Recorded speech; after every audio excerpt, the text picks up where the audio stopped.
भारत की star badminton खिलाड़ी PV Sindhu world badminton championship में तलाई तमगा जीतने वाली पहली भारतीय शटलर बन गई हैं। पीवी सिंधु ने सन 2009 में बैडमिंटन खेल की दुनिया में एक तवील सफर तय किया, लेकिन अपनी मेहनत से न सिर्फ अपना नाम बल्कि मुल्क का नाम भी रोशन किया। हम आज पीवी सिंधु के बारे में इसलिए बात कर रहे हैं क्योंकि आज उनकी 26वीं सालगिरह है। पीवी सिंधु ने अपनी मेहनत और लगन की बुनियाद पर खेलों की दुनिया में कामयाबी हासिल की। वो आज मुल्क की लाखों लड़कियों के लिए मिसाल बनी हुई हैं।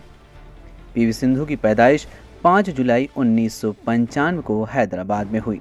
भारतीय खिलाड़ी पीवी सिंधु ने जापान की नोजोमी ओकुहारा को यकतरफा मुकाबले में 7-21, 7-21 से शिकस्त देकर वर्ल्ड बैडमिंटन चैंपियनशिप में तलाई तमगा जीतकर नई तारीख रकम की।